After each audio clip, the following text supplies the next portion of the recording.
시청자 여러분 안녕하십니까? 뉴스데일리 베스트 민앵커입니다.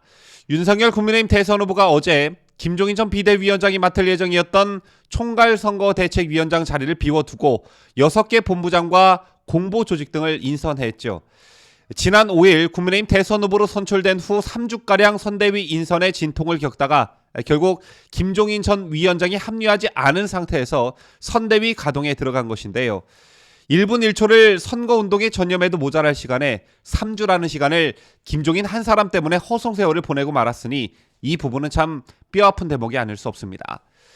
하지만 지나간 일을 자꾸 후회하고 거론해서 뭐 하겠습니까? 이제 정말 앞으로가 중요할 텐데 오늘 선거대책위원회 공동상임 선대위원장을 맡은 김병준 전 자유한국당 비상대책위원장을 필두로 조직총괄본부장 주호영 의원, 정책총괄본부장 원희룡 전 제주지사, 총괄특보단장 권영세 의원, 홍보미디어본부장 이준석 대표, 직능총괄본부장 김성태 전 의원, 당무지원본부장 권성동 사무총장, 그리고 여기에 더해 특별기구인 약자와의 동행위원회는 윤 후보가 직접 위원장을 맡고 김미애 의원이 부위원장을 맡게 됨으로써 일단 선대위가 공식 임무에 들어갔습니다.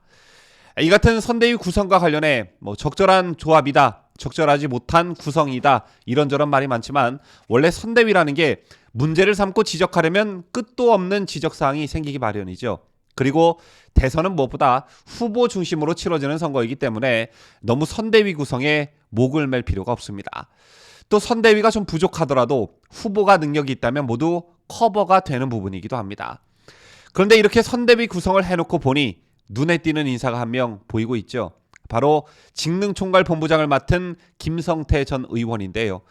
현재 윤 후보 측은 김성태 전 의원이 현재 당 중앙위원회 의장을 맡고 있기 때문에 당연적으로 선대위 직능총괄본부장에 임명됐다는 입장을 보이고 있습니다. 그런데 이 인선에 대한 당 안팎의 비판이 나오고 있는데요. 여러분 아시다시피 김성태 전 의원은 딸 KT 부정채용으로 2심에서 유죄를 선고받았습니다. 이 점 때문에 어제 인선이 발표되자마자 민주당 쪽에서는 비판을 제기하고 있는데요. 이재명 선대위 정당혁신 추진위원장을 맡은 장경태 더불어민주당 의원은 특혜 채용으로 말미암아 소중한 취업 기회를 상실하고 상대적 박탈감을 느끼고 있는 청년들의 분노가 윤석열 후보에게는 들리지도 보이지도 않는 모양이다 라면서 딸 부정채용으로 유죄를 선고받은 김성태 전 의원의 윤석열 선대위 인선을 비판했습니다. 이 밖에도 이준석 대표도 채용비리나 취업 청탁 등은 처음에 보도될 때는 국민들이 당연히 화날 상황도 있었지만 재판 과정을 거치면서 오해가 해소되는 경우도 있었으니 신중하게 봐야 한다는 단서를 달긴 했지만 후보가 그러한 내막을 모르고 인선했다고 하기에는 다소 알려진 건이기에 경위를 파악해보겠다고 밝혔는데요. 자, 그렇다면 김성태 전 의원의 딸 KT 부정채용 사건의 핵심은 무엇일까요? 김 전 의원에 따른 2011년 KT 스포츠단의 계약직으로 입사해 일하다 이듬해 하반기 공채에 합격해 정규직이 됐습니다. 그런데 서류 접수 기간에 지원서를 내지 않았고 인성검사에서도 불합격 대상이었지만 최종 합격됐다는 게 문제가 됐는데요. 이 밖에 당시 국회 환경노동위원회 여당 간사였던 김 전 의원이 이석채 전 KT 회장의 환노위 국정감사 증인 채택을 막는데 앞장섰던 것도 문제가 됐습니다. 이를 대가로 딸의 취업 기회를 제공받았다는 게 기소된 혐의 사실입니다. 1심에서 법원은 김 전 의원의 딸이 다른 지원자에게 주어지지 않은 특혜를 제공받아 정규직이 된 사실은 인정된다면서도 뇌물죄는 증거가 부족하다며 무죄로 판단했습니다. 하지만 항소심 재판부는 이석채 전 회장이 김성태 의원이 KT를 위해 열심히 일하니 딸이 정규직으로 될 수 있도록 해보라 이렇게 지시한 사실이 인정된다며 국감기간 중 이 전 회장 지시로 비정상적 절차를 통해 딸의 부정채용이 이뤄진 사실 그 자체만으로도 사회 일반인으로부터 국회의원의 직무집행 공정성에 대한 의심을 불러일으키기에 충분하다고 지적했습니다.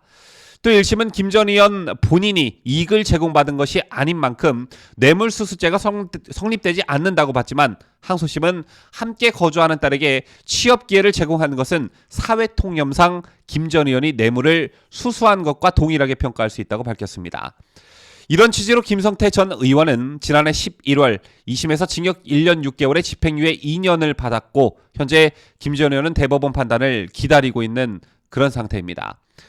현재까지 김성태 전 의원은 이 사건과 관련해 정치보복이라고 주장을 하고 있는데요. 물론 그런 점이 없지는 않겠으나 무죄를 내린 1심 법원에서조차 김 전 의원의 딸이 다른 지원자에게 주어지지 않은 특혜를 제공받아 정규직이 된 사실은 인정된다고 했죠.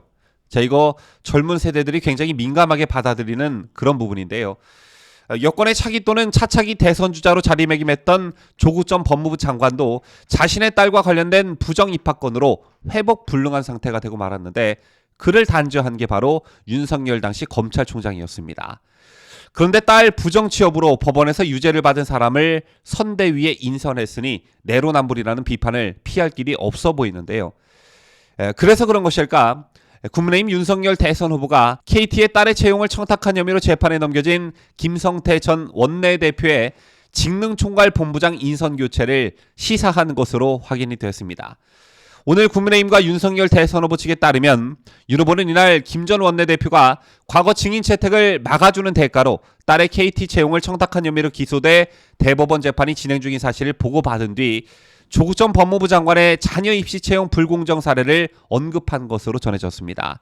윤 후보는 김 전 원내대표 입장에서는 임명 논란이 억울할 수도 있겠지만 조국 사태에서 조 전 장관의 자녀의 불공정에서 드러난 2030 세대의 분노를 잊어서는 안 된다며 교체 불가피를 시사했다고 하는데요. 아직 최종적으로는 어떻게 될지는 모르겠으나 조만간 김성태 전 의원의 거취와 관련한 결론이 나올 것으로 전망이 되고 있습니다. 대선을 치르는 동안 우리 진영 대선 후보에 대해 감쌀 게 있고 건전한 비판을 통해 바꿔야 할 게 분명 존재합니다. 이런 의미에서 김성태 전 의원의 선대위 합류는 윤석열 후보가 재고할 것을 지지층들이 당당히 요구해야 된다고 저는 생각합니다. 지금까지 저는 자유대한민국을 소화하는 뉴스데일리 베스트 민앵커였습니다.